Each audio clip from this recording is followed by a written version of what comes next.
জয়মনীতে ধানের শীষের জমজমাট নির্বাচনী প্রচারণা। মোহাম্মদ মহিম ইসলাম, মোংলা উপজেলা প্রতিনিধি। আসন্ন ১২ ফেব্রুয়ারির জাতীয় সংসদ নির্বাচনকে সামনে রেখে বাগেরহাট ৩ মোংলা রামপাল আসনের অন্তর্গত পশুর নদ ও সুন্দরবন সংলগ্ন প্রত্যন্ত জনপদ জয়মনীতে ধানের শীষের প্রার্থীর পক্ষে বিশাল নির্বাচনী প্রচারণা ও গণসংযোগ অনুষ্ঠিত হয়েছে। ৮ ফেব্রুয়ারি রবিবার বিকালে জয়মনী বাজারে ৭, ৮, ৯ ওয়ার্ডের ধানের শীষের জমজমাট নির্বাচনী প্রচারণায় উঠান বৈঠক অনুষ্ঠিত হয়। নির্বাচনের সময় ঘনিয়ে আসায় জয়মনীতে সাধারণ ভোটারদের মধ্যে ব্যাপক উৎসাহ উদ্দীপনা লক্ষ্য করা যাচ্ছে। বাগেরহাট ৩ আসনে এবার লড়াই বেশ হাড্ডাহাড্ডি হওয়ার সম্ভাবনা রয়েছে। ধানের শীষের পাশাপাশি জামায়াতে ইসলামীর স্বতন্ত্র প্রার্থী এবং ইসলামী আন্দোলনের প্রার্থীরাও মাঠে সক্রিয় রয়েছেন। তবে জয়মনীর মতো প্রত্যন্ত এলাকায় বিএনপির শক্তিশালী সাংগঠনিক অবস্থানের কারণে ধানের শীষের প্রচারণায় ব্যাপক লোকসমাগম দেখা গেছে। এ সময় বক্তারা বলেন, দীর্ঘ সময় পর মানুষ যাতে নির্ভয়ে নিজের ভোট নিজে দিতে পারে সেই গণতান্ত্রিক পরিবেশ নিশ্চিত করা হবে।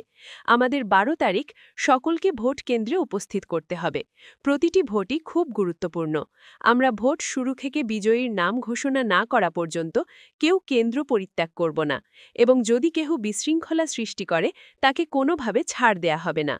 উক্ত অনুষ্ঠানে প্রধান অতিথি হিসেবে উপস্থিত ছিলেন বিএনপি নেতা ও সাবেক চিলা ইউনিয়ন পরিষদ চেয়ারম্যান আবু টালেব হাওলাদার। বিশেষ অতিথি হিসেবে উপস্থিতি ছিলেন চিলা ইউনিয়ন বিএনপি সভাপতি ফারুক হোসেন হাওলাদার, চিলা ইউনিয়ন বিএনপি সাধারণ সম্পাদক মোহাম্মদ কাজল খান, ৯ নং ওয়ার্ড বিএনপি সভাপতি মোশারেফ খান, ৭ নং ওয়ার্ড বিএনপি সভাপতি মোহাম্মদ সুলতান শেখ, ৭ নং ওয়ার্ড বিএনপি সাধারণ সম্পাদক মোহাম্মদ দুলাল খান, ছাত্রদল নেতা নাসির মোসাল্লি, ইউনিয়ন স্বেচ্ছাসেবক দলের যুগ্ম আহ্বায়ক সোহেল শেখ সহ সকল সহযোগী সংগঠন নেতাকর্মীরা উপস্থিত ছিলেন। অনুষ্ঠানটি সঞ্চালনায় ছিলেন যুবদল নেতা সুমন হাওলাদার। চিনলে তাকে বলবেন হ্যাঁ চিনি, ভোট দিবে, আর তারা ভোট দিতে পারবে না। আমরা যদি কঠোর না হই, আমরা যদি আমাদের চোখ কান খোলা রাখি, আমাদের নির্বাচনের ফলাফল ভালো আসবে না, বলে দিলাম।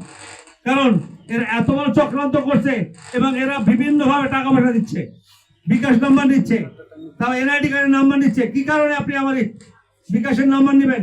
আপনি কেন আমার এনআইডি কার্ড নেবেন?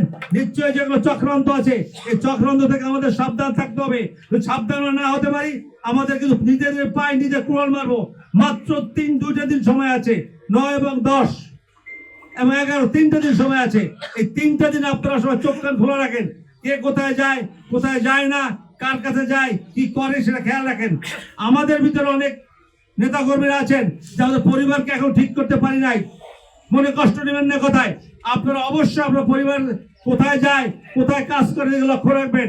এবং সবচেয়ে বড় কথা হচ্ছে ভোটার যেন কোনো প্রকার অনুপস্থিত না থাকে। ভোটারদের জন্য আপনারা মাঠে অবশ্যই উপস্থিত করবেন এবং আমরা চেষ্টা করব যেন যেখানে যে আমাদের ভোটার আছে সম্পূর্ণ ভোটারকে কেন্দ্রে উপস্থিত করে আমরা তাদের ভোট দেওয়া ধারণ শিখে একটি পক্ষই পেয়েছে। এখন বারবার এই নির্বাচনে আমরা কিন্তু প্রমাণ করেছি একটা পক্ষ ভোট বেশি পেয়েছে, আর সে ভোটটা বিপুল ভোট হয়েছিল। আর এই বছরের যে 2টা দল নির্বাচন করে, বৃহত্তম 2টা দল ছিল আওয়ামী লীগ এবং বিএনপি। এই আওয়ামী লীগ দল নাই, যেহেতু বিএনপি আছে।